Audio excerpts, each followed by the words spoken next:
नमस्कार मेरे प्यारे दोस्तों, कैसे हैं आप लोग। स्वागत है आपका इतिहास की एक और नई क्लास में। आज है क्लास नंबर 5। आज की इस क्लास में हम 19 एमसीक्यूज़ को करने वाले हैं और वे 19 एमसीक्यूज़ आज तक IAS, PCS, CDS, NDA, CAPF, UGC, NTA और नेट में अभी तक पूछे गए प्रश्न होने वाले हैं। यानी कि हम ज़्यादातर पीवाईक्यूज़ को ही इसमें कवर करने वाले हैं और इन सभी प्रश्नों की पीडीएफ आपको टेलीग्राम चैनल पर प्रोवाइड कर दी जाएंगी। आप वहां से इसको डाउनलोड करके इन प्रश्नों को स्वयं करने का भी प्रयास कीजिएगा। तो चलिए हम अपने पहले प्रश्न से शुरू करते हैं। पहला प्रश्न है, भारतीय इतिहास के संदर्भ में निम्नलिखित कथनों पर विचार कीजिए। हमें भारतीय इतिहास के संदर्भ में नीचे दिए गए कथनों पर विचार करना है। एक कथन 1 है, डच लोगों ने पूर्वी क्षेत्रों में गजपति शासकों द्वारा प्रदान की गई जमीनों पर अपनी फैक्ट्रियां या गोदाम स्थापित किए। दूसरा कथन है, अल्फोंसो डे अल्बुर्क ने बीजापुर सल्तनत से गोवा को छीन लिया था। तीसरा कथन है, अंग्रेजी ईस्ट इंडिया कंपनी ने मद्रास में विजयनगर साम्राज्य के एक प्रतिनिधि से पट्टे पर ली गई जमीन के एक प्लॉट पर फैक्ट्री स्थापित की थी।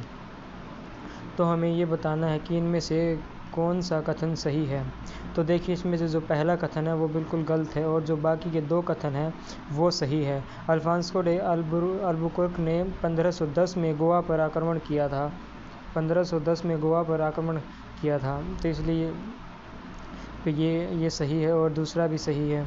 तो जो इसका आंसर होगा वो होगा आंसर बी, 2 और 3।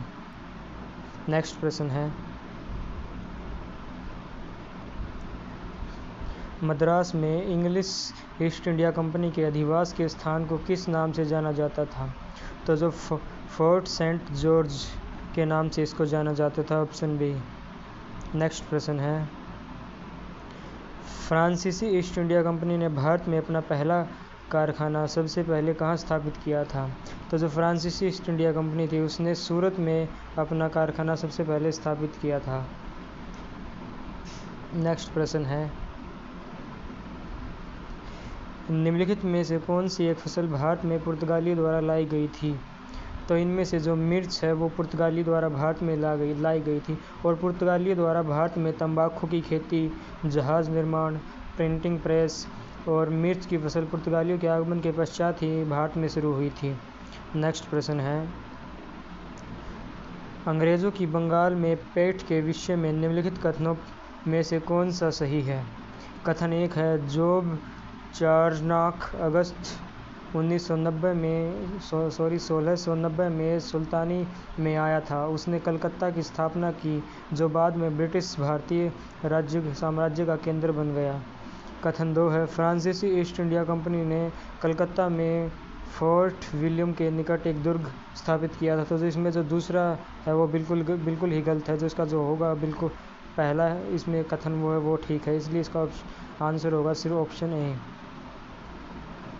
नेक्स्ट प्रश्न है, निम्नलिखित में से कौन ब्रिटिश पूर्व काल में अपने व्यापारिक पोत सूरत बंदरगाह पर नहीं लाए थे। देखिए, यहाँ पर व्यापारिक जो पोत है, पोत का मतलब होता है जहाज़। पोत का मतलब जहाज़ होता है। तो देखिए, तो जो इसका आंसर होगा वो होगा आंसर बी, रूसी और जर्मन। नेक्स्ट प्रश्न है, 17वीं शताब्दी के आरंभिक काल में अंग्रेज़ों के साथ व्यापार वार्ताएं शुरू करने के लिए मुगल निम्नलिखित में से किस बात से प्रेरित हुए थे। ऑप्शन 1 है, 1612 में स्लेवी ने पुर्तगाली जहाज़ी बेड़ों पर अंग्रेज़ों की विजय। ऑप्शन बी है, अंग्रेज़ राजा द्वारा मुगल बादशाह को भेजे गए उपहार। सी है, विलियम हॉकिंग की राजनीतिक निपुणता। डी है, सर टॉमस रो के कौशल। तो जिसका आंसर होगा आंसर ए, 1612 में स्लेवी ने पुर्तगाली जहाज़ी बेड़ों पर अंग्रेज़ों की विजय। नेक्स्ट प्रश्न है, निम्नलिखित पर विचार कीजिए। मृदा के स्वरूप तथा उपज के गुणों के आधार पर भूमि राजस्व का मूल्यांकन। तो देखिए, हमें ये जो विचार करना है वो अंग्रेज़ों के संदर्भ में हमें इन पर विचार करना है। ठीक है,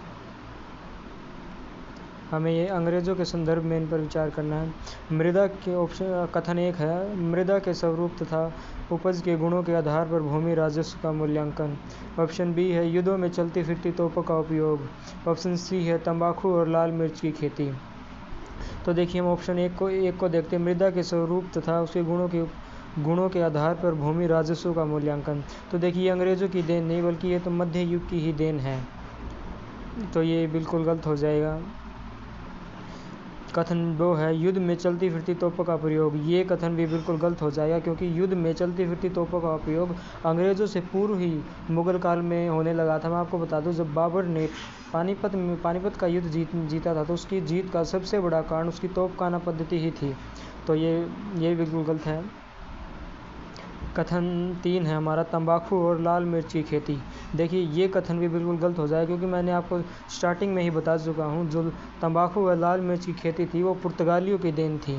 जो ये तंबाकू और लाल मिर्च की खेती थी वो पुर्तगालियों की देन थी, ना कि अंग्रेज़ों की। इसलिए ये कथन भी गलत हो जाएगा। तो इसका जो आंसर होगा वो होगा आंसर डी, इनमें से कोई नहीं। नेक्स्ट प्रश्न है, 18वीं शताब्दी के मध्य इंग्लिश ईस्ट इंडिया कंपनी के द्वारा बंगाल में निर्यात प्रमुख पण्य पदार्थ क्या थे? तो देखिए जो ईस्ट इंडिया कंपनी द्वारा बंगाल में प्रमुख पण्य पदार्थ थे वो थे कपास। इसमें जो सही सम्मिलित होगा वो होगा ऑप्शन डी, पहले कपास, रेशम, शोरा और अफीम। नेक्स्ट प्रश्न है, किस गुजराती पायलट ने वास्को डी गामा का कालीकट तक मार्गदर्शन किया? तो जो अब्दुल मजीद था उसने कालीकट तक वास्को डी गामा का मार्गदर्शन किया था, जिसमें जो वास्को डी गामा था वो 2 जहाज़ों के साथ 1498 में कालीकट के बंदरगाह पर पहुंचा था। नेक्स्ट प्रश्न है, 15वीं सदी के अंत में यूरोपीय यात्री भारत तथा दक्षिण पूर्व एशिया की ओर आकर्षित क्यों हुए? इसके क्या कारण थे? कारण 1 है यूरोप में कृषि का विस्तार। कारण 2 है आंतरिक व विदेशी व्यापार की वृद्धि हेतु नए बाजार की तलाश। 3 है रेशम, मसाले और औषधि की मांग। तो देखिए जो इसमें ये 3 ऑप्शन है, ये ऑप्शन बिल्कुल ठीक है। इन्हीं की वजह से यूरोपीय देश एशिया की ओर आकर्षित हुए थे। तो ऑप्शन होगा वो होगा ऑप्शन डी, 1, 2 और 3। पुर्तगालियों के संदर्भ में निम्नलिखित कथनों पर विचार कीजिए। कथन 1 है, अल्बुकर्क ने बीजापुर से गोवा को छीनकर डांडा, राजौरी और भोल को खूब लूटा। ऑप्शन 2 है, उन्होंने लाल सागर के मुहाने पर स्कोत्रा द्वीप में भी अपना एक अड्डा कायम किया।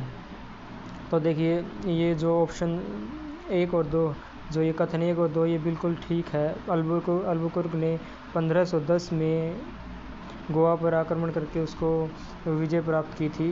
तो ये ऑप्शन बिल्कुल ठीक है। तो जिसका आंसर होगा वो होगा आंसर सी, 1 और 2 दोनों। नेक्स्ट प्रश्न है, निम्नलिखित युग्मों पर विचार कीजिए। सूची 1 है और सूची 2 है।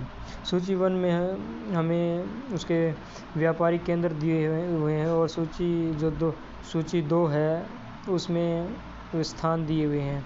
तो देखिए जो फ्रांसीसी व्यापारिक केंद्र होर्मुज, डच व्यापारिक केंद्र फोर्ट सेंट जॉर्ज, बारूद का स्रोत साल्ट पीटर। तो हमें कौन सा सही सम्मिलित है ये बताना है। तो जो इसमें से सही सम्मिलित है वो केवल ऑप्शन सी है, बारूद का स्रोत साल्ट पीटर। साल्ट पीटर का मतलब होता है कि साल्ट पीटर, मैं आपको यहाँ बता दूँ साल्ट पीटर के बारे में। जो साल्ट पीटर होता है वो बारूद बनाने का सबसे ज़रूरी पदार्थ होता है। तो देखिए जो ऑप्शन 1 है वो इसके बारे में आपको कुछ बता देता हूँ। जो अंग्रेज़ों ने 1622 ईस्वी में पुर्तगालियों के अड्डे, ये जो होर्मुज था ये पहले पुर्तगालियों का अड्डा था, उस पर कब्जा कर लिया था। और जो ऑप्शन 2 है डच व्यापारिक केंद्र सेंट फोर्ट जॉर्ज, ये डच व्यापारिक केंद्र नहीं था, बल्कि अंग्रेज़ों ने मद्रास में व्यापार के लिए फोर्ट सेंट जॉर्ज में एक केंद्र की स्थापना की थी। नेक्स्ट प्रश्न है, डचों के संदर्भ में निम्नलिखित कथनों पर विचार कीजिए। कथन 1 है, इन्होंने गोलकुंडा के शासक से फरमान प्राप्त कर मछलीपट्टनम में अपनी पहली कोठी बनाई थी। 2 है, इन्होंने दक्षिण पूर्व एशिया में मसालों के द्वीपों पर वर्चस्व स्थापित किया था। 3 है, इन्होंने कोरोमंडल के स्थानीय शासक से पुलकित हासिल कर लिया था। 4 है, इन्होंने सूरत में अपनी पहली फैक्ट्री बनाई थी। तो जी इसका जो उत्तर होगा वो होगा उत्तर सी होगा, 1, 2 और 3। क्योंकि सूरत में अपनी पहली फैक्ट्री वो अंग्रेज़ों ने बनाई थी।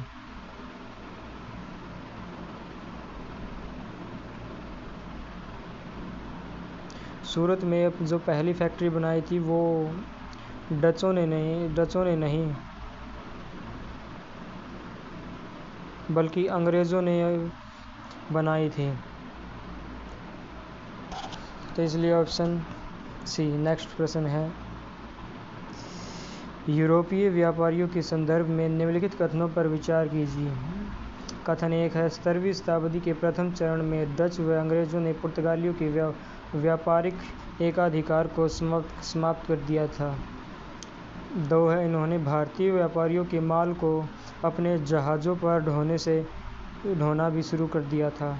3 है, आरंभ में नील का निर्यात भारत से यूरोप को किया जाता था। तो इनमें से कौन से सही है? तो इनमें से तीनों ही बिल्कुल सही है। तो ऑप्शन आंसर होगा इसका डी। नेक्स्ट प्रश्न है, अंग्रेज़ों के संदर्भ में निम्नलिखित कथनों पर विचार कीजिए। कथन 1, जहांगीर से फरमान प्राप्त कर सूरत में अपनी पहली फैक्ट्री को पुख्ता बनाया, बिल्कुल सही। फ़ारसी फ़ौज की सहायता से होर्मुज़ पर कब्जा कर लिया, ठीक, बिल्कुल सही। होर्मुज़ पर पहले पुर्तगालियों का अधिकार था, जिसको बाद में अंग्रेज़ों ने फ़ारसी फ़ौज की सहायता से अपने कब्ज़े में ले लिया था। तो इसका आंसर होगा आंसर सी। नेक्स्ट प्रश्न है, यूरोपीय व्यापारियों के संदर्भ में सूची 1 को सूची 2 के साथ सुमेलित कीजिए। देखिए, हमें सूची 1 में हमें निर्यात वस्तुएं दी हुई हैं और सूची 2 में हमें उनसे संबंधित स्थान दिए हुए हैं। तो हमें सही सम्मिलित कौन सा ये करना है। तो देखिए, जो नील है गुजरात, बी है कपड़ा जो है वो कोरोमंडल तट से, कच्चा माल बालासोर, साल्टपेटर बिहार। तो देखिए, जो ये सम्मिलित ये पहले से ही सही सम्मिलित हमें दिए हुए हैं। तो इसका जो आंसर जाएगा वो होगा आंसर ए, 1, 2, 3, 4, ये पहले से ही सही सम्मिलित दिए हुए हैं। नेक्स्ट प्रश्न है, 18वीं सदी के भारतीय विदेश व्यापार के संदर्भ में निम्नलिखित कथनों पर विचार कीजिए। कथन 1 है, भारत के यूरोप के साथ व्यापारिक संबंध स्थापित हुए। 2 है, भारतीय अर्थव्यवस्था तेज़ी से विकसित हुई। 3 है, इस समय भारत में सर्वाधिक तेज़ी से सोना और चांदी का आगमन हुआ, बिल्कुल ठीक। तो ये तीनों ही बिल्कुल ठीक दिए हुए हैं। तो इसका जो आंसर होगा वो होगा आंसर सी, 1, 2 और 3, ये पहले से ही बिल्कुल सही है। Last but not the least, अंग्रेज़ व्यापारियों के संदर्भ में निम्नलिखित कथनों पर विचार कीजिए। कथन 1 दिया है हमें, इन्होंने मछलीपट्टनम के बाद फोर्ट सेंट जॉर्ज का व्यापार का मुख्य केंद्र बनाया था। कथन 2 है, उन्होंने गुजरात से लेकर हुगली तक तथा मछलीपट्टनम से लेकर सिंधु नदी तक व्यापारिक वर्चस्व स्थापित किए, बिल्कुल सही। ये दोनों कथन बिल्कुल सही हैं। तो इसका आंसर होगा वो होगा आंसर सी। तो ये थे हमारे 19 MCQs और इसकी PDF मैंने मेरे टेलीग्राम चैनल पर अपलोड कर दी है। आप वहां से डाउनलोड करके इन प्रश्नों को स्वयं करने का प्रयास कीजिएगा और टेलीग्राम चैनल का लिंक वीडियो के डिस्क्रिप्शन में मिल जाएगा। आज